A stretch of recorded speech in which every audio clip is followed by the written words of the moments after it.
ఏపీలో పొత్తు రాజకీయం రోజుకో మలుపు తిరుగుతోంది. ఈ పొత్తుల వ్యవహారం ఇంకా ఎంతకాలం సాగబోతోంది అన్నదే ప్రధానంగా సాగుతున్నటువంటి చర్చ. అయితే ఆ క్రమంలో అమిత్ షా ఈరోజు చేసినటువంటి వ్యాఖ్యలు ఇప్పుడు ప్రధాన చర్చనీయాంశం అవుతున్నాయి. అమిత్ షా చెప్తున్నటువంటి మాట, నమ్మదగ్గ వ్యక్తులతో దక్షిణ భారతంలో పొత్తులు పెట్టుకుంటాం అనేటువంటి మాట చాలా స్పష్టంగా చెప్తున్నారు. నమ్మదగ్గ వ్యక్తులు అనేటువంటి చర్చ ఇప్పుడు చాలా కీలకంగా మారింది. ఇప్పటికే చంద్రబాబు నాయుడు అలాగే ముఖ్యమంత్రిగా జగన్మోహన్ రెడ్డి ఇద్దరు కూడా బీజేపీ పెద్దలతో కలిసిన తర్వాత ఇప్పుడు జరుగుతున్నటువంటి ఈ పరిణామాలు దేనికి సంకేతం అనే విషయం మీదే బొలిశెట్టి గారు, మీరేమో చాలా క్లియర్గా అయిపోయింది, మూడు పార్టీలు దాదాపుగా క్లారిటీ వచ్చింది, ఒక మొడాలిటీస్ ఒకటే అని చెప్తున్నారు. కానీ బీజేపీ ఇప్పటికీ పురంధరేశ్వర్ గారితో సహా అందరూ చెప్తున్నటువంటి మాట, మేము అవసరమైతే ఒంటరి పోరికి రెడీ అవుతున్నాం, మొత్తం 175 నియోజకవర్గాలు మా క్యాండిడేట్స్ని రెడీ చేసుకునే పనిలో ఉన్నాము అని చెప్తున్నారు. ఎక్కడ తేడా ఉందంటారు? ఎక్కడ తేడా లేదండి. అధిష్టానం అనౌన్స్ చేయాలి కాబట్టి వాళ్ళు అధిష్టానం అనౌన్స్ చేస్తుంది.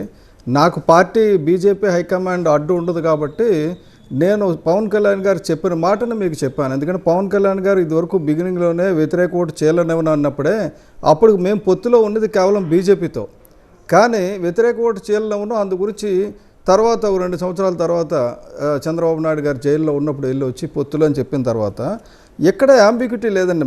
మాకు తెలుసు ముగ్గురం కలిసి వెళ్తామని. ఈ మీడియాలో వచ్చిన చర్చలే తప్ప మాకు ఇంటర్నల్గా మా పార్టీ డిస్కషన్లో కానీ డిబేట్లో కానీ ఎక్కడ కూడా అందరం కలిసి వెళ్తాం. ఈ అరాచక చెప్తే ఆపుతాం. ఎందుకంటే ఇందాక మా చెల్లిబోయిన వేణుగోపాల్ గారు ఆయన అంటే కూడా నాకు గౌరవమే. అయితే ఇప్పుడు మిగతా పార్టీల్లో చెప్పారు కదా, పార్టీ సిద్ధాంతం ఒకటి ఉంటుంది, ఆ సిద్ధాంతాన్ని తూట్లు పొడిచేవాడు ఒకటి వచ్చిన తర్వాత పార్టీ పాడైపోతుందని. ఇక్కడ మా జగన్మోహన్ రెడ్డి గారికి సంబంధించి అటువంటి వెన్నుపోటు పొడిచే వాళ్ళు ఎవరు ఉండరు, రాకపోతే ఇంకొక ఎవరు ఉండరు. ఆయనే అపరిచితుడు. 2 క్యారెక్టర్లు ఆయన వేసేస్తుంటాడు. ఆయన సింపతి పెట్టుకొని తండ్రి అధికారంలో ఉన్నప్పుడు సూట్ కేసుల కంపెనీలు పెట్టి డబ్బు సంపాదించాడు.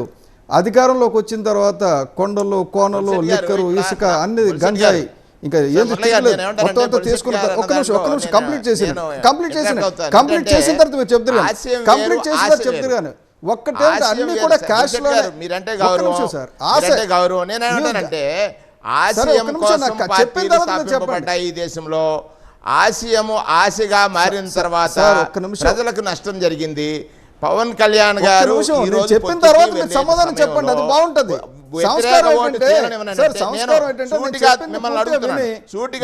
చెప్పింది పూర్తిగా ఒక ప్రశ్న. ఈ రాష్ట్రంలో పేదరికంలో ఉన్న వాడికి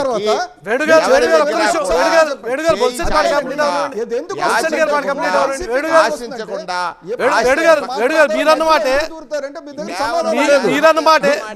అడుగుదాం బొలిశెట్టి గారి ఒక్క నిమిషం. ఆశయమైనప్పుడు నా ఉద్దేశం. బొలిశెట్టి గారు అంటే నేను చాలా రెస్పెక్ట్ చేస్తాను. ఒక్క నిమిషం వింటారా అంత మాట్లాడినప్పుడే మాట్లాడతారా? మీరు వినండి. ఎవరికి అర్థం కాదు, ప్రజలకు అర్థం కాదు. అందుకోసం బొలిశెట్టి గారు అయిపోయిందని చెప్పండి, మధ్యలో ఇంటరప్షన్.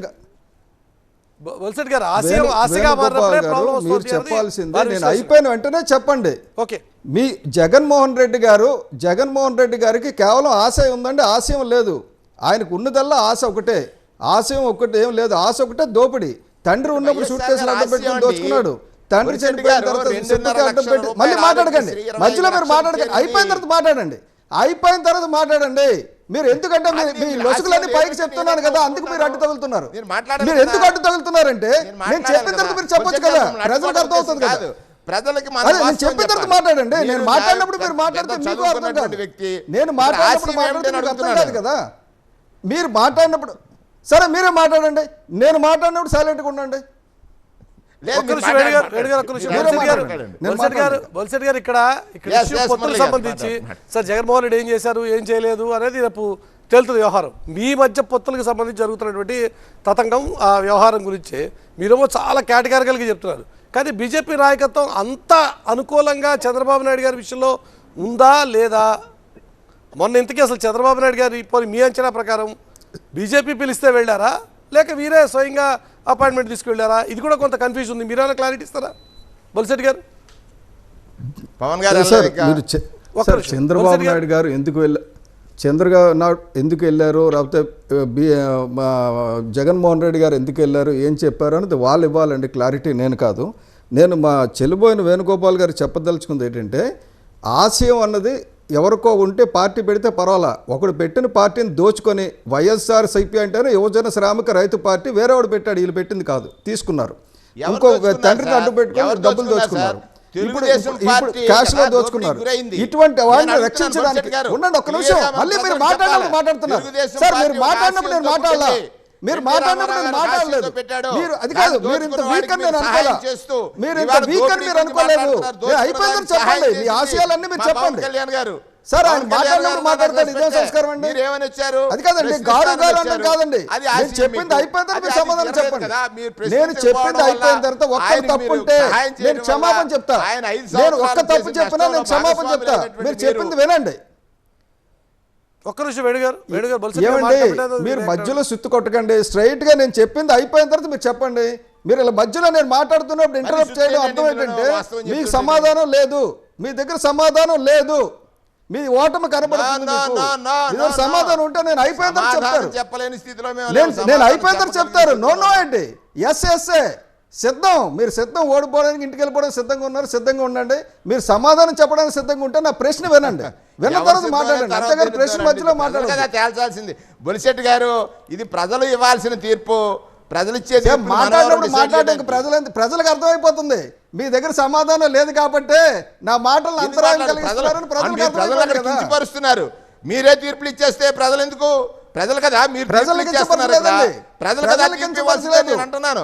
ప్రజాపక్షాన్ని నేను మాట్లాడుతున్నాను, ప్రజలు కదా తీర్పు ఇవ్వాల్సింది.